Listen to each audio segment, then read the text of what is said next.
എല്ലാവർക്കും വീണ്ടും നമസ്കാരം. അപ്പൊ ഞാൻ കഴിഞ്ഞ തവണ പറഞ്ഞതുപോലെ 7 വയസ്സിലാണ് എനിക്ക് ടൈപ്പ് 1 ഡയബറ്റീസ് കണ്ടുപിടിച്ചത്. ആ സമയത്ത് ഞാൻ തൃശ്ശൂർ ഡിസ്ട്രിക്റ്റിൽ ഇരിഞ്ഞാലക്കുട എന്ന് പറഞ്ഞ സ്ഥലത്തായിരുന്നു താമസിച്ചിരുന്നത്. അച്ഛൻ ഗൾഫിലായിരുന്നു. പെട്ടെന്നൊരു സുപ്രഭാതത്തില് ഞാൻ മെലിഞ്ഞു വരികയും ഒരുപാട് വെള്ളദാഹവും ക്ഷീണം, ഒരു ചുറുചുറുക്കില്ലായ്മ ഇതൊക്കെ തുടങ്ങിയപ്പോൾ എൻ്റെ അമ്മയ്ക്ക് മനസ്സിലായി എന്തോ കുഴപ്പമുണ്ട്. ആശുപത്രി കൊണ്ടേ കാണിച്ചു. പക്ഷെ ടൈപ്പ് 1 ഡയബറ്റീസ് ആണെന്ന് കണ്ടുപിടിക്കാൻ ഇത്തിരി വൈകി. ക്യാൻസർ ആണെന്ന് വരെ വിചാരിച്ചു. അവസാനം കണ്ടുപിടിച്ചിരിക്കുന്നു ടൈപ്പ് 1 ഡയബറ്റീസ്. എൻ്റെ ശരീരത്തിലെ പാൻക്രിയാസിലെ ബീറ്റ കോശങ്ങൾ, അതായത് ഇൻസുലിൻ ഹോർമോൺ ഉണ്ടാക്കുന്ന കോശങ്ങൾ നശിച്ചു പോയിരിക്കുന്നു. ജീവിതകാലം മുഴുവൻ ഇനി ഇൻസുലിൻ ഹോർമോൺ എനിക്ക് കുത്തിവെക്കുക തന്നെ വേണം. ഈ ഒരു കാര്യം ഒരു 7 വയസ്സുള്ള കുട്ടിക്ക് മനസ്സിലാവാൻ ഒരുപാട് ബുദ്ധിമുട്ടാണ്. അതിന്റെ സീരിയസ്നെസ് മനസ്സിലാക്കാൻ ആ സമയത്ത് കുറച്ച് ബുദ്ധിമുട്ടുള്ള കാര്യം തന്നെയാണ്. എനിക്ക് സത്യം പറഞ്ഞാൽ ഓർമ്മയില്ല ആ സമയത്ത് എന്തൊക്കെയാണ് എൻ്റെ മനസ്സിൽ കൂടെ പോയതെന്ന്. കാരണം അത്രത്തോളം ഒരു ടെൻഷനായിരുന്നു. ഒരു എന്താണെന്നറിയില്ല. ആ വലിയവരൊക്കെ വളരെ ഇങ്ങനെ പ്രൊട്ടക്റ്റഡ് ആയിട്ട് കൊണ്ടു നടക്കുന്നു. അവരെല്ലാവരും മധുരം കഴിക്കരുത്, ഇഞ്ചക്ഷൻ എടുക്കണം. എൻ്റെ മനസ്സിൽ ശരിക്കും വന്ന ചിന്ത ഇതായിരുന്നു.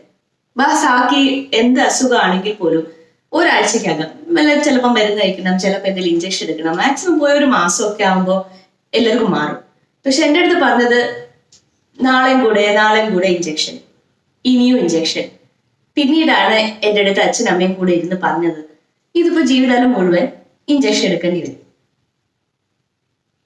അത് ശരിക്കും പറഞ്ഞാൽ അത്ര ദഹിച്ചിട്ടുണ്ടായിരുന്നില്ല ആ സമയത്ത്. കാരണം എനിക്ക് ഏറ്റവും വലുതായിട്ട് പ്രയാസമുള്ള കാര്യം ഇഞ്ചക്ഷൻ കുത്തലും മധുരം കഴിക്കരുതെന്ന് പറയുമായിരുന്നു. സാധാരണ കൊച്ചുകുട്ടികളാകുമ്പോൾ എല്ലാ കുട്ടികളെ പോലെ പഴയ പോലെ ഞാൻ ഓടിക്കളിക്കുകയും ബഹളവും ഒക്കെ ചെയ്യുന്നതിൻ്റെ ഇടയിൽ ചിലപ്പോൾ ഒരു ക്ഷീണം വരും, ഓടാൻ വയ്യാതാവുന്നു, തളർച്ച, പെട്ടെന്ന് അങ്ങോട്ട് വീഴുന്നു. എന്തെങ്കിലും കുടിച്ചാൽ മധുരം കഴിച്ചാലേ പിന്നെ ശരിയാവുന്നുള്ളൂ. ഇതൊക്കെ എന്താണെന്ന് മനസ്സിലാക്കാൻ ഒരുപാട് പാടുപെട്ടു. പക്ഷെ ഈ സമയത്ത് എൻ്റെ അച്ഛനും അമ്മയും എൻ്റെ ചേച്ചിയും കൂടെ ഒരുപാട് സ്ട്രോങ് ആയിട്ട് നിന്നു. അവർ ഒരിക്കലും ഇത് മറച്ചു വെച്ചില്ല. ഇത് മറച്ചു വെക്കേണ്ട ഒരു കാര്യമായിട്ട് പോലും എൻ്റെ മുന്നിൽ അവർ അഭിനയിച്ചില്ല. അങ്ങനെ ചെയ്തിരുന്നെങ്കിൽ എൻ്റെ കുഞ്ഞു മനസ്സിൽ തോന്നുന്ന എന്തായിരിക്കും, എനിക്കെന്തോ വലിയ നാണക്കേടുള്ള കാര്യമുണ്ട്, എൻ്റെ മനസ്സിലെ കോൺഫിഡൻസ് ഇല്ലേ, ഞാൻ എന്നൊരിത് അങ്ങ് ഒതുങ്ങിക്കൂടുമായിരുന്നു. പക്ഷെ ഒരിക്കലും അത് ചെയ്തില്ല.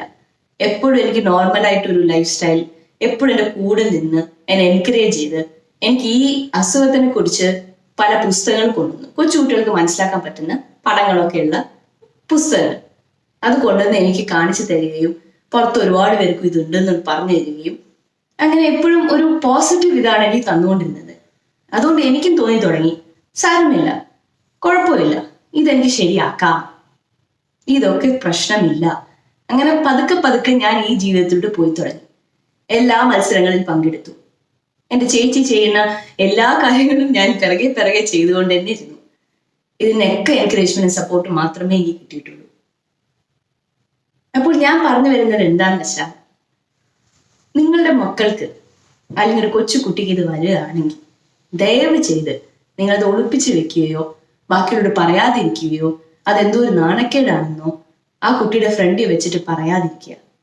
അതിന് ടെൻഷൻ ഉണ്ട്, ചെറിയൊരു അസുഖമല്ല, എനിക്കറിയാം, നിസ്സാരമായൊരു കാര്യമല്ല, അതും അറിയാം. ഇപ്പൊ ഇത് നിസ്സാരമായിട്ട് കണക്കാക്കണം എന്നല്ല ഞാൻ പറയുന്നത്. അതിന്റെ സീരിയസ്നെസ് തീർച്ചയായിട്ടും നിങ്ങൾ മനസ്സിലാക്കണം. ആ കുട്ടിക്ക് അത് പറഞ്ഞു കൊടുക്കണം എന്താ എന്നുള്ളത്. അങ്ങനെ പോകുമ്പോൾ ആ കുട്ടിയുടെ മനസ്സിൽ തോന്നും, എനിക്കും പറ്റും, സാരമില്ല, ജീവിതം എന്ന് വെച്ചാൽ ഈ സൂചിയും ഇഞ്ചക്ഷനും ടെസ്റ്റിങ്ങും അല്ല, ഇനിയും കുറേ ഉണ്ട്, എനിക്ക് പറ്റും. പണ്ടത്തെ കാലത്ത് എനിക്കൊക്കെ ആണെങ്കിൽ എനിക്ക് വേറെ ഈ ടൈപ്പ് 1 ഉള്ള വേറെ ആരെയും അറിയില്ലായിരുന്നു. ഞാൻ സ്കൂളിലായാലും കോളേജിലായാലും ഒറ്റയ്ക്കാണ് വന്നത്. എനിക്ക് മാത്രം ഈ ഒരു പ്രശ്നം, എന്തിനാണ് ഇങ്ങനെ എനിക്കൊരു പ്രശ്നം എനിക്ക് കിട്ടിയത്, ഇതൊക്കെ ചിന്തകൾ എൻ്റെ മനസ്സിൽ പോയിരുന്നു. പക്ഷെ ഇപ്പൊ അങ്ങനെയല്ല. ഒരുപാട് പേര് പുറത്തോട്ട് വരുന്നുണ്ട്. ഇന്റർനാഷണലി ആയാലും എല്ലാ മേഖലയിലും ഒരുപാട് പേര്, ഒരുപാട് പ്രശസ്തർ മാത്രമല്ല, അവരവരുടെ ജീവിതം സന്തോഷമായിട്ട് ജീവിക്കുന്ന ഒരുപാട് പേരുകളുണ്ട്. അവരൊക്കെ കാണിച്ചു കൊടുക്കുമ്പോൾ ആ കുട്ടിക്കും തോന്നും, എനിക്കും പറ്റും. ആ അച്ഛനമ്മയുടെ മനസ്സിൽ അവരുടെ അച്ഛനമ്മയുമായിട്ട് സംസാരിക്കുമ്പോൾ ഉള്ളൊരു ആശ്വാസം അത് എൻ്റെ അച്ഛനമ്മയ്ക്കും കിട്ടിയിട്ടുണ്ടായിരുന്നില്ല. പക്ഷെ നിങ്ങളത് ഓപ്പണായിട്ട് പറയണം. ഇപ്പൊ നിങ്ങളുടെ അവിടെ വീട്ടിൽ ആർക്കെങ്കിലും ടൈപ്പ് 1 ഉണ്ടെങ്കിൽ അത് ഓപ്പണായിട്ട് പറഞ്ഞു കഴിഞ്ഞാൽ പെട്ടെന്ന് ഇനി വരുന്ന ടൈപ്പ് 1 ഉള്ള ആർക്കെങ്കിലും അത് വന്നവരോട് ചോദിക്കാൻ പറ്റും. ഇതിന് മനസ്സമാനം നമുക്ക് കൊടുക്കാൻ പറ്റും.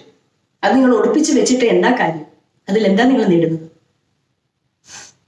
അപ്പോൾ തീർച്ചയായിട്ടും ഈ കുട്ടികള് super men and super women ആണെന്നുള്ളത് നിങ്ങൾ പേരൻസും സൊസൈറ്റിയും സ്നേഹിതരും എല്ലാവരുമാണ് സപ്പോർട്ട് ചെയ്യേണ്ടത്. കാരണം അവർക്ക് ഒരുപാട് സപ്പോർട്ട് ആവശ്യമുണ്ട്. 23 വർഷമായി ഞാൻ ടൈപ്പ് 1 ഡയബറ്റിക് ആയിട്ട് ജീവിക്കുന്നു. എനിക്കിപ്പോഴും വേദനിക്കാറുണ്ട്. ടെസ്റ്റ് ചെയ്യുമ്പോൾ കുത്തുമ്പോൾ ഓരോ പ്രാവശ്യവും എനിക്ക് വേദനിക്കാറുണ്ട്. എനിക്കും മധുരം കഴിക്കണം തോന്നാറുണ്ട്. എക്സസൈസ് ഇങ്ങനെ കൺട്രോൾഡ് ആയിട്ട് നടക്കണമെന്നോ ഇത്ര ടെൻഷൻ എടുക്കണ്ട ജീവിതത്തിൽ എന്ന് തോന്നാറുണ്ട്. അതെല്ലാവർക്കും തോന്നും, സ്വാഭാവികം. എനിക്ക് 7 വയസ്സിലേ വന്നതുള്ളൂ. ഇതിലും കൊച്ചു പ്രായത്തിൽ ഏതാണ്ട് മാസങ്ങളിൽ വരുന്ന കുട്ടികളുണ്ട്. ഈ വേദന നമ്മളെല്ലാവർക്കും അവോയ്ഡ് ചെയ്യാൻ പറ്റില്ല. അത് ഇതിന്റെ കൂടെ പറഞ്ഞിട്ടുള്ളതാണ്. പക്ഷെ മനസ്സിൽ വരുന്ന വേദന അത് മാറ്റാനുള്ള കഴിവ് നിങ്ങൾക്കുണ്ട്.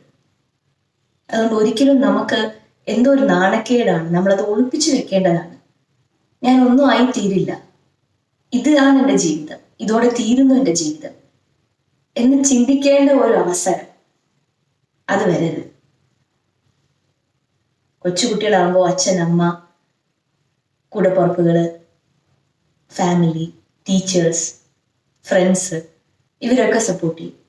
വലുതാകുമ്പോൾ ഈ സൊസൈറ്റിയാണ് എന്നെ സപ്പോർട്ട് ചെയ്യുന്നത്, എന്നെ മനസ്സിലാക്കേണ്ടത്.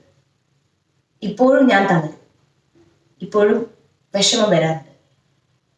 ഇപ്പോഴും അച്ഛൻ, അമ്മ, ചേച്ചി, ഇപ്പൊ എൻ്റെ ഭർത്താവ് ഇവരെല്ലാവരും എന്നെ സപ്പോർട്ട് ചെയ്യാറുണ്ട്, പറയാറുണ്ട് സാരമില്ല, ഇതല്ല ഇന്ദു, ഇതല്ല ജീവിതം. ആ ഒരു ശക്തി എല്ലാ ടൈപ്പ് 1കാർക്കും, ലോകത്തിലുള്ള എല്ലാ ടൈപ്പ് 1കാർക്കും കിട്ടണം. അത് നിങ്ങൾ കിട്ടട്ടെ എന്ന് ഞാൻ പ്രാർത്ഥിക്കുന്നു.